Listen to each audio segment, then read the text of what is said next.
네, 그럼 시간이 되어서 2022년 12월 텍톤 정기 웨비나를 시작하도록 하겠습니다. 저는 오늘 진행을 맡은 텍톤 투자자문의 신종민 상무라고 합니다. 반갑습니다. 저희 텍톤 투자자문은 매월 마지막 주 수요일 오후 4시에 이렇게 웨비나를 갖고 있고요. 저희가 그 한 달 동안 리서치한 여러 가지 내용들, 중요하다 생각하는 아이디어들을 PB분들, 고객분들하고 또 공유를 이렇게 하고 있습니다. 오늘 웨비나는 제가 저희 회사에 대한 간략한 소개를 드릴 거고, 그 다음 주제인 저희 리서치 주제인 산업 자동화에 대해서 저희 박연호 매니저가 발표를 해줄 예정이고, 그 이후에 글로벌 투자 전략이 이어지도록 하겠습니다. 저희 텍톤 투자자문은 글로벌 주식 액티브 상품을 운용을 하고 있습니다.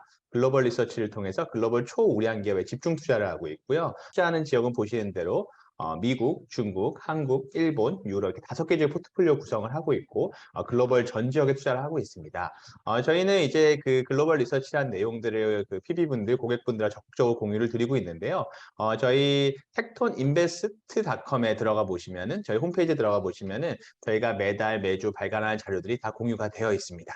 그렇게 해서 저희가 투자를 하고 있고 또 그렇게 나아가고 있습니다. 오늘은 제 메인 주제라고 할 수 있는데요.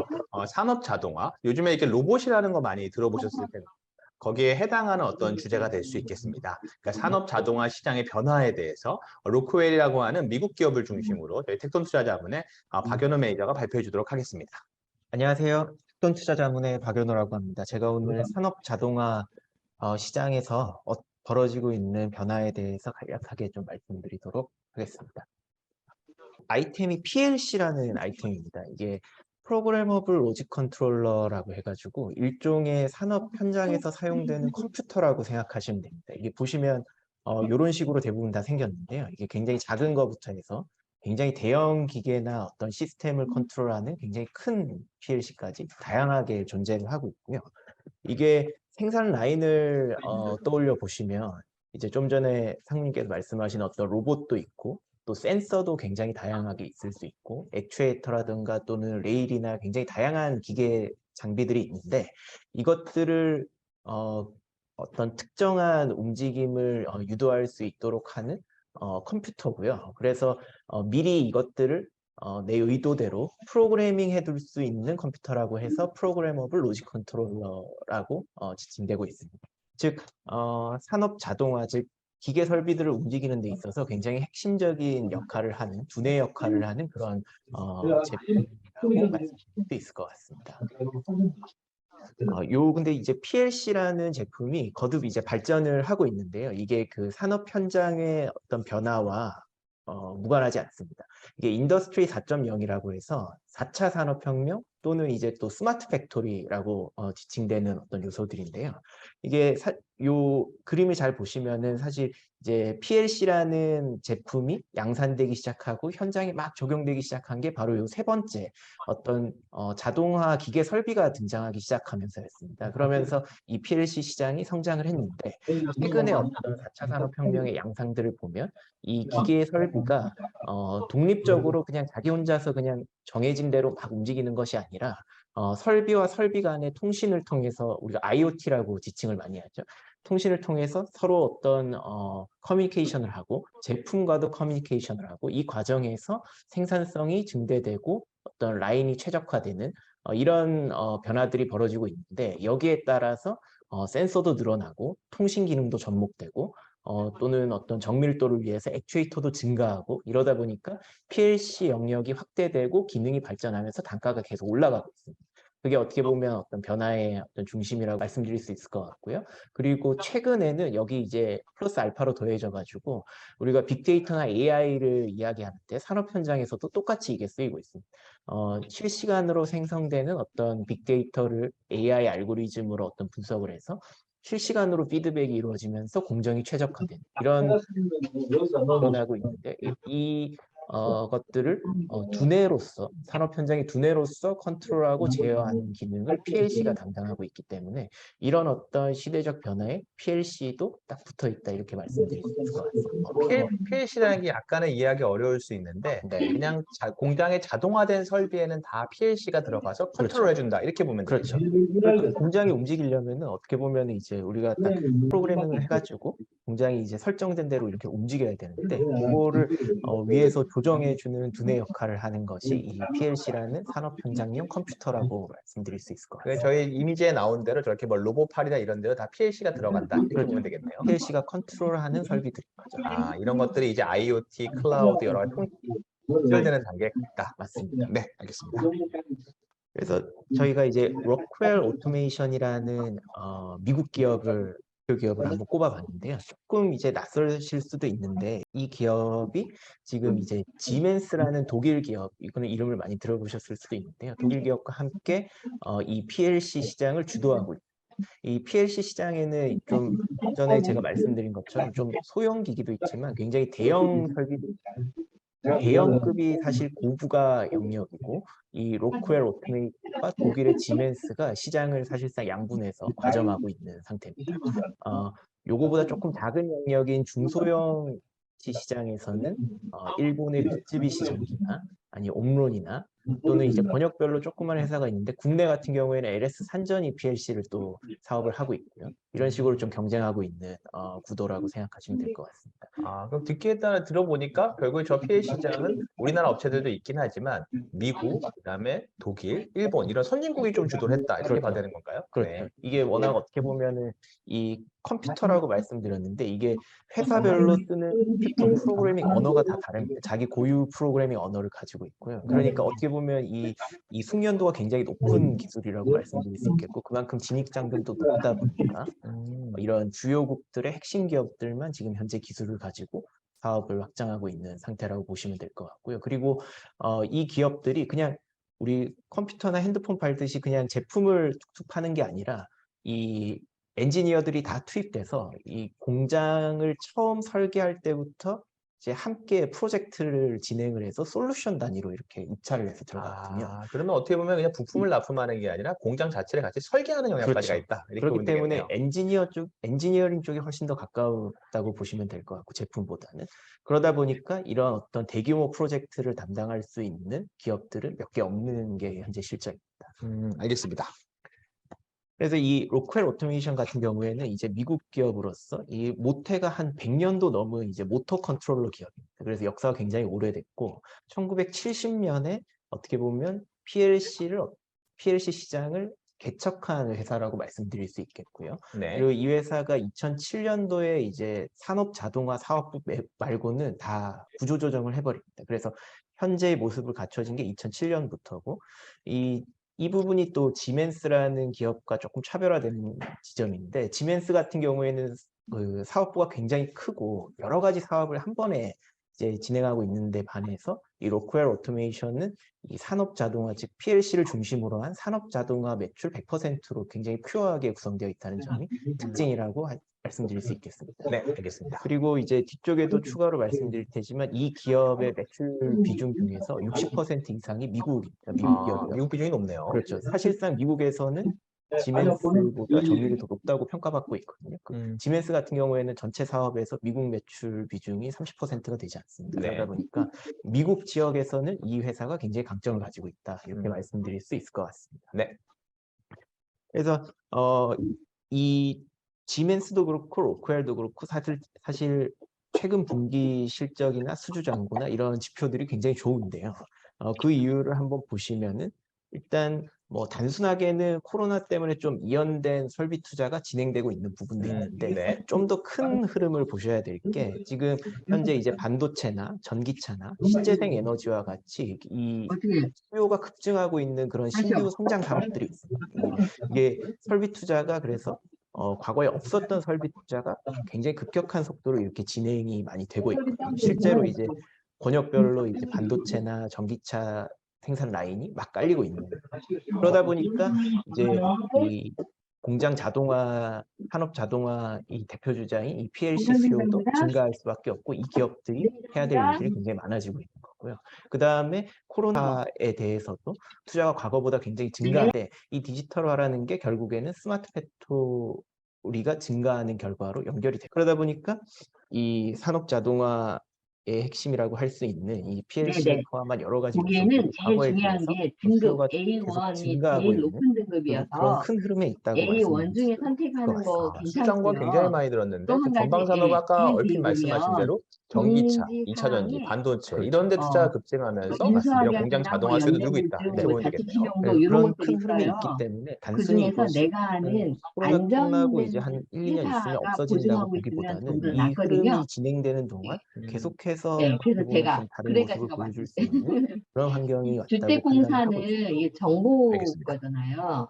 그리고 그래서 조금 더 이제 5.8 이 이유를 로크웰이라는 봤더니 회사에 요게 조금 더 아마 포커싱을 같은 해서 A1 다른 면을 등급이어도 한번 살펴보면요. 조금 이 더 로크웰이 좀 전에 네. 말씀드렸다시피 왜냐면 이 굉장히 보증 기간이 사업을 잘하고 있는 높으면 영역이 그래서 미국인데 지금도 인기 있는 게 사실 이 미국이란 SK1이라고 지역이 최근 SK그룹의 원 이슈가 굉장히 많이 되고 하잖아요. 있는 얘네 지역이기도 합니다. 신용도로 발행한 우리가 6.8%가 우크라이나 전쟁이나 이제 미중 무역 제일 분쟁이나 밑에 이런 지정학적 이슈들이 딱 DNCC 발발되고 난 뒤에 10라고 있어요. 공급망을 음. 다변화한다는 A2 플러스로 다변화해야 등급이 된다는 낮아요. 아, 어떤 그렇죠. 주장이나 A2 이런 플러스가 움직임들이 각 낮는데 권역별로 이제 굉장히 많이 그러니까 일어나고 있습니다. A2 예, 한 플러스면 곳에 이거 의존하는 게 A1보다 한 아니고 단계 낮은데 이 금리 나라에도 때문에요. 그러니까 금리를 나라에도 나 반도체 5% 공장이 있고 맞아요. 이런 5%는 그거 한 분위기로 6% 완전히 지금 좀 정도는 전환이 되고 있는 가능한데 좀 상태거든요. 이렇게 그런데 생각하시는 그 분이 흐름을 이런 거 주도하고 6.8 요거를 있는 많이 국가와 하세요. 지역이 지금 바로 미국입니다. 보면 그러니까 그래서 관심이 있어서 뭐 때로 하시는 이제 것도 이달 초에 하지만 뭐 기사 많이 관심이 좀 있어 보셨겠지만 한단 이 말이에요. 그러니까 TSMC라는 나 글로벌 금리가 너무 파운드리 그런데 1위 하면 기업이 그나마 애리조나에 투자하기로 했던 금액을 한 네네. 3배 이상 그나마 400억 요게 좀 괜찮고요. 달러까지 이렇게 그렇죠. 그렇지 않고는 뭐 늘려가지고 5.8도 싫은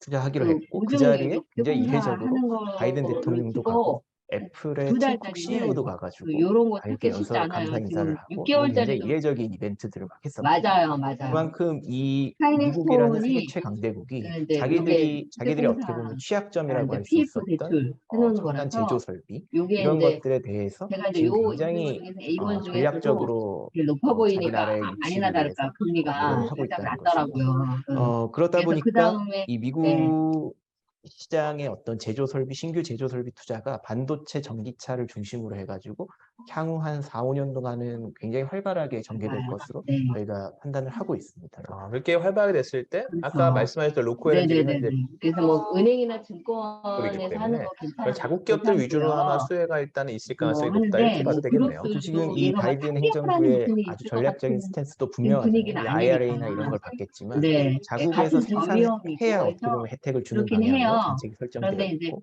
나는 그러다 그래도 보면은 조금 미국 내에서 설비 투자를 안정적이게 뭐 진행해야 이런 되는데 경우라면 해외에 네, 있는 그렇게 하면 되고 이제 6개월 기업들이 이 투자를 이제 감당하기는 3개월 내잖아요.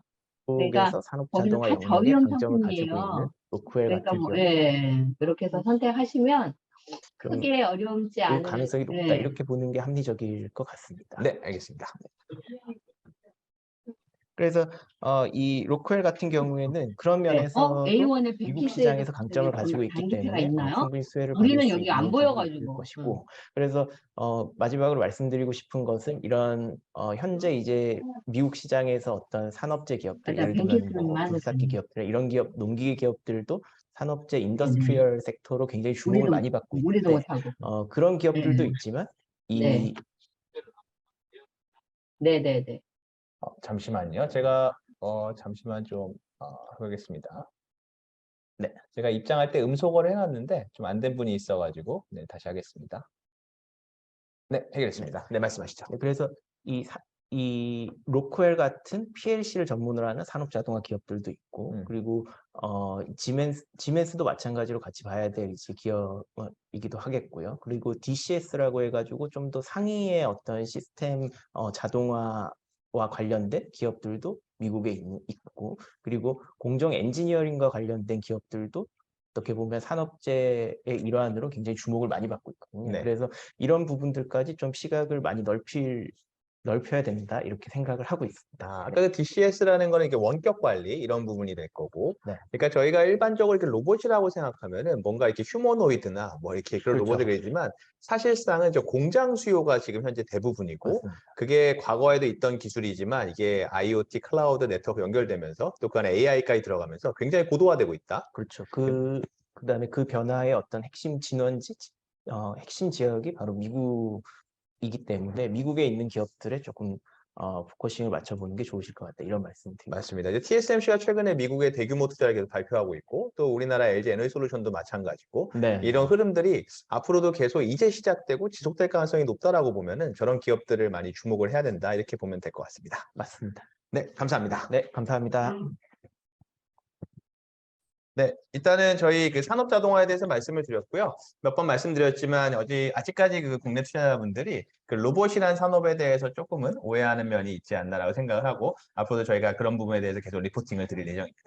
네, 그럼 그 다음 주제로 글로벌 투자 전략에 대해서 저희 텍톤 투자자문의 남동준 대표가 발표해 주도록 하겠습니다.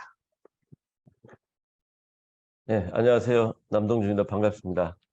한 달 만에 또다시 뵙게 됐네요. 한 1년 정도 웨비나를 하면서 한 달 정도마다 이제 뵙긴 했었는데, 그냥 좀 후회되는 거는 큰 도움이 안 됐다. 뭐 이런 것들이 가장 큰 것 같습니다. 내년부터는 좀 도움이 되는 여러 가지 얘기들을 가지고 찾아뵙도록 하겠습니다. 네, 알겠습니다. 일단 저희들이 생각하기에 2022년도를 딱 한마디로 표현을 하면 하향 평준화 이렇게 표현을 해야 될 것 같습니다. 대부분의 시장, 어떻게 보면 우리가 생각하는 좀 정상적인 시장에서는 종목별 차별화라든지 산업별 차별화, 그리고 또 리서치의 양이나 또는 경기와 관련된 여러 가지 연관성을 통해서 알파를 찾아내는데, 거기서 종목별로, 산업별로, 기업별로 굉장히 이렇게 차별화가 되는 장이 꽤 많이 이렇게 형성이 되는데, 올해 같은 경우에는 시간상으로 문제이긴 하지만 대부분의 기업들이 연초 대비 하향 평준화로 일관했다. 뭐 1, 2월 달에 선방했던 기업들도 종목들도 뭐 하반기에는 또 마이너스 또 20, 30%가 간다든지, 연초부터 빠져 있는 종목들은 오히려 안 빠지다든지, 이런 식으로 해서 2022년도는 거의 1년 정도, 사실 저도 1년 정도 이렇게 계속 하강하는 장세는 정말 오랜만에 보는 장세인데요.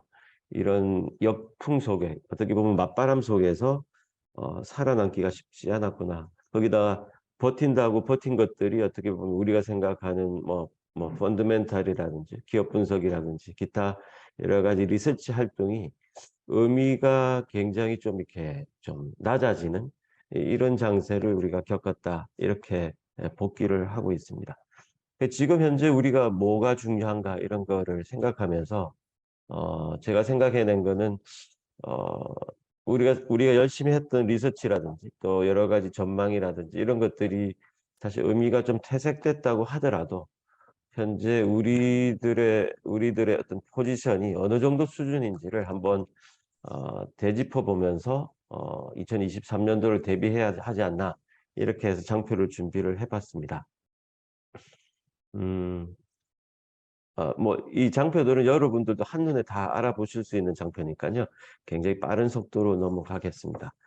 아무래도 한국 시장이 가장 이제 이렇게 와닿을 것 같아서 제가 이제 코스피 시장 그래프를 했는데, 특징이라면 2022년도가 아니라 2021년도까지 이렇게 연결해 봤습니다. 그리고 2020년도도 약간 보이죠.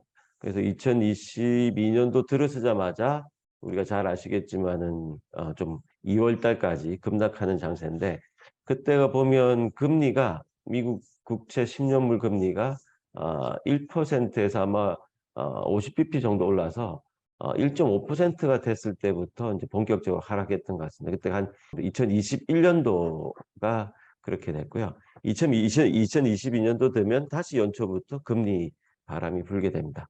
사실 지난해도 마찬가지고 올해도 마찬가지고 역풍이 금리로부터 이제 촉발되었다.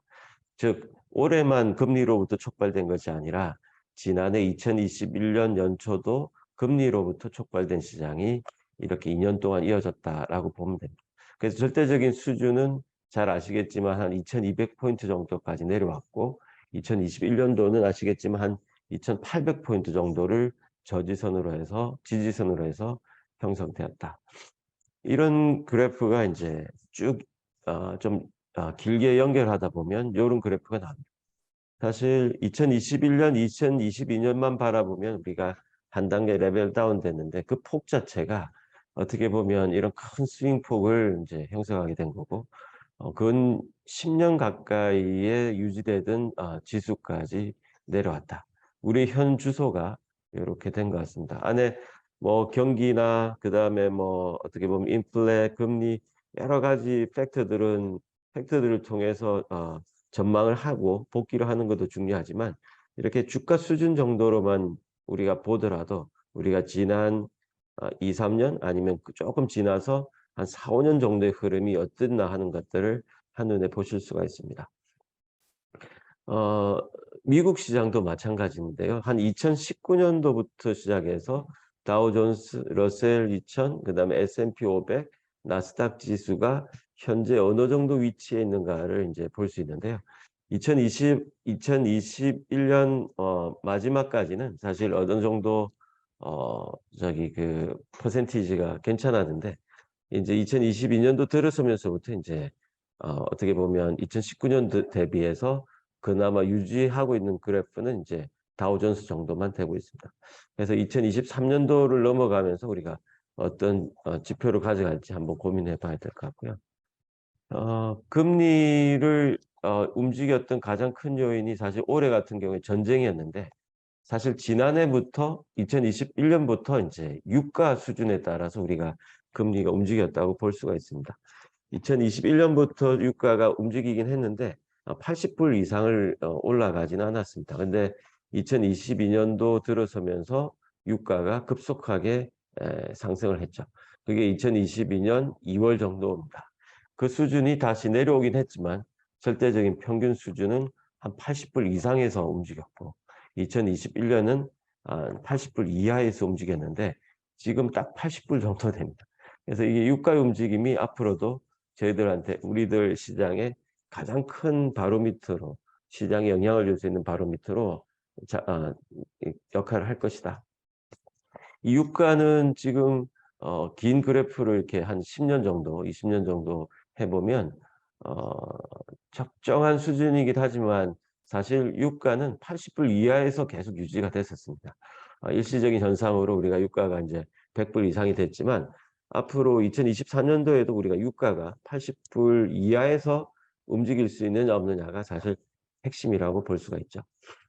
유가나 기타 인플레이션 팩터 때문에 우리가 금리가 이제 상승이 됐고 그 금리 수준은 2021년이 한 1%에서 1.5%라고 하면 2022년은 사실 한 3% 정도 돼서 머물고 있습니다. 결론적으로 뭐 한 4-5% 정도까지도 열려 있긴 하지만 뒤에 보시면 아시겠지만 한 4%대가 우리가 한 근 10년, 20년 정도 평균적인 수준이라고 보시면 될 것 같습니다. 그래서 이제 금리를 결정하는 여러 가지 인플레이션 요인 중에서 유가, 그리고 금리와 유가 때문에 움직였던 주가, 이런 것들이 2022년도만이 아니라 2021년도부터 이제 연속 석상에 있는 거고, 이게 2023년도에서 연결됩니다. 연결되는데 여기에서 우리가 이제 하나 더 우려가 생겼죠. 금리나 인플레이션이나 유가가 아니라 경기가 언제 돌아설 거냐. 이게 이제 현재 화두로 조금씩 오르고 있습니다. 소프트 랜딩이냐 하드 랜딩이냐 이런 논란이 많은데 사실 이 경기에 대한 전망은 사실 그 누구도 맞출 수는 없고요. 어느 정도 컨센서스 정도만 이 그래프에서 이제 적어놨습니다. 그래서 그 컨센서스 정도가 2023년 1분기를 저점으로 해서 글로벌하게 어떤 식으로 진행이 될 거다라는 건데 순서는 경기 부양을 일으키고 있는 중국, 그 다음에 워낙 저점으로 깔아앉았던 유로존, 그 다음이 미국 순으로 경기가 살아난 거라고 생각을 하고 있는 것 같습니다. 이게 컨센서스고요. 이 컨센서스가 맞다고 하면 이제 뭐부터 움직이냐면 주가부터 움직이기 시작합니다. 그래서 2023년 1사분기에 경기의 논란이나 실적에 대한 부분들은 사실 크게 반영이 되지 않을 거고 오히려 경기 모멘텀이 바닥이냐 아니냐에 따라서 주가의 움직임들이 굉장히 크게 움직일 거다 이렇게 보고 있습니다.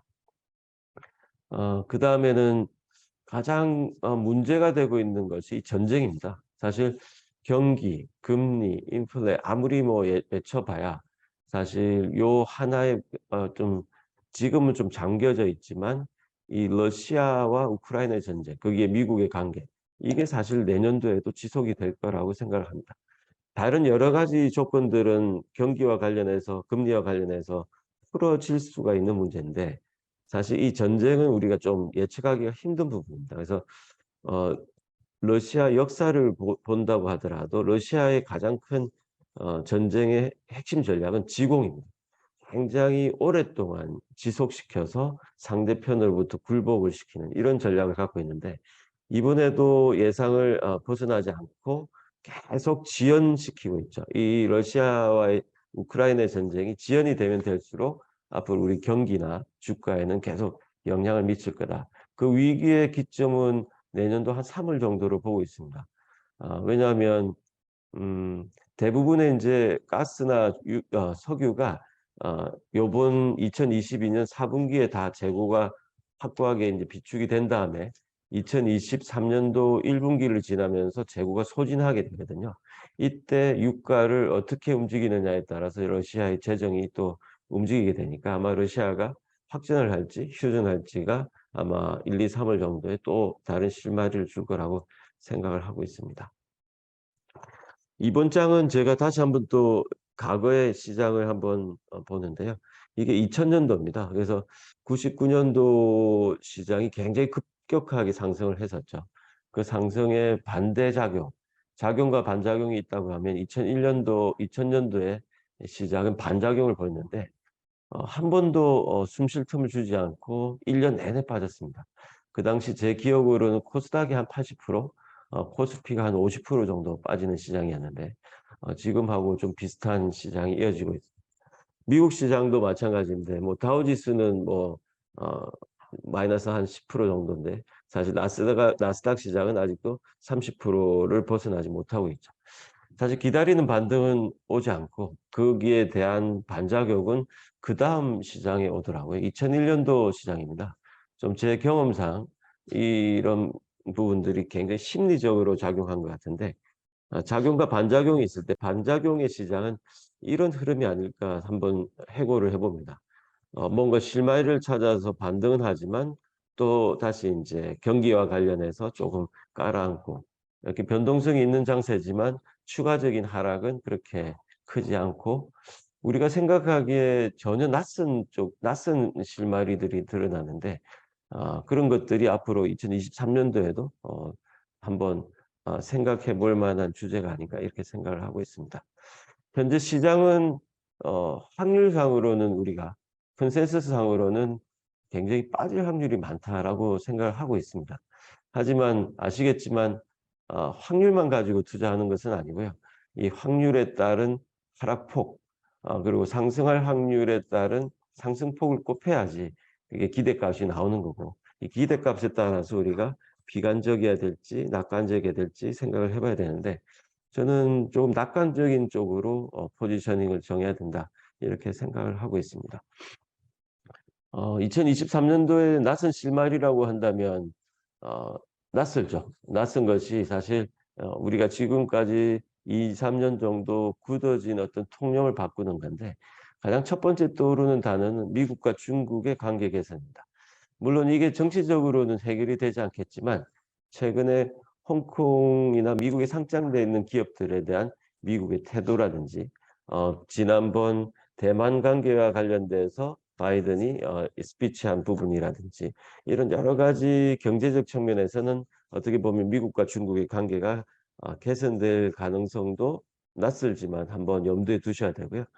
지금 다음 달부터 이제 중국이 전면적으로 뭐 여행이라든지 이런 거 국경을 개방한다고 하는데 그 가장 기본 취지는 경기 부양을 위한 것일 겁니다.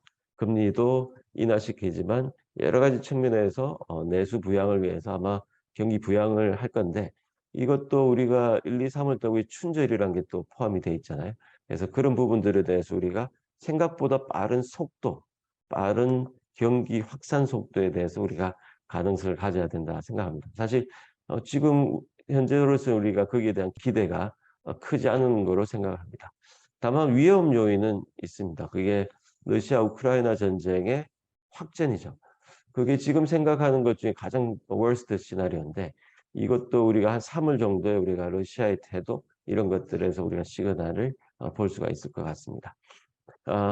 2023년도 시장 전망 외에 그래도 우리가 주가는 하향 평준화되어 있지만 이 하향 평준화가 되돌아갈 때 우리가 어떤 포트폴리오를 구축하느냐가 또 다른 알파의 실마리라고 생각합니다. 그래서 미국은 저희들이 콘텐츠라든지 그다음에 통신용 반도체 그리고 아까 말씀드린 라겔 같은 어떤 로봇이나 산업 자동화, 생산 자동화에 쓰이는 어떤 여러 가지 장비들 이런 것들에 포커스를 맞춰서 포트폴리오 재편하고 있고 재편할 생각입니다. 중국은 여전히 전기차에 대한 비중이 높긴 하지만 전력 및 통신용 반도체라든지 신재생 에너지에도 저희들이 포커스를 두고 있습니다. 한국은 철저하게 콘텐츠, 그다음에 바이오, 그다음에 로봇 같은 경우에 이제 저희들이 새롭게 포트폴리오에 재편을 했고요.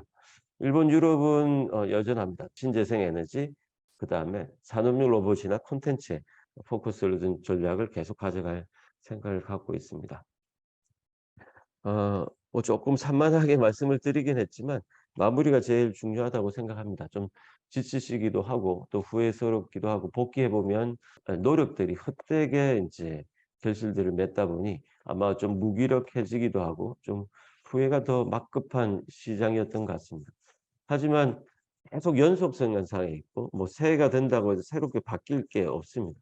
우리가 현재 있는 포지션에서 또 다른 작용과 반작용이 일어날 거고 그런 작용과 반작용들에 대한 시그널들이나 실마리를 가장 먼저 캐치해낼 수 있는 거는 시장에 잠겨 있어야 됩니다. 여기서 발을 빼는 순간 사실 새로운 세상이 열리겠지만 아마 새롭게 형성되는 시장에서의 기회를 아마 송두리째 뺏길 수도 있는 시장이니까 좀 힘드시긴 하겠지만 우리가 좀 발목이라도 잠겨 있어야 된다. 봄날 강물이 이제 따뜻해지는 거는 오리가 가장 먼저 한다는 식구가 있습니다. 소동파신데요.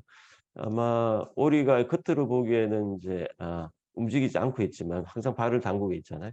아마 추운 겨울에 물속에 잠기고 있어야 사실 봄날의 어떤 수온도 느낄 수 있을 거라고 생각합니다. 좀 아쉬운 한 해였지만 잘 마무리하시고 내년을 대비하는 한 해가 되었으면 좋겠습니다. 이상입니다.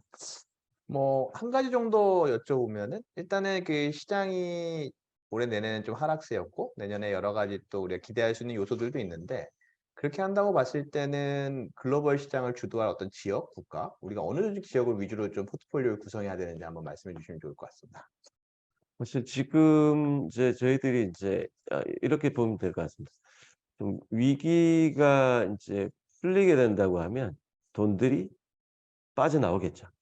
어디로 지금 가 있냐면 대부분 달러로 가 있고 미국으로 가 있고 이렇게 돼 있죠. 근데 최근 보면 특히 신흥국 쪽의 컨센서스가 좋아지면서 이제 중국 시장으로도 사실 조금은 워밍업을 좀 하고 있습니다. 그래서 시기별로 보면 사실 1, 4분기 정도는 중국에 대한 기대를 조금 더 하는 게 좋을 것 같고요.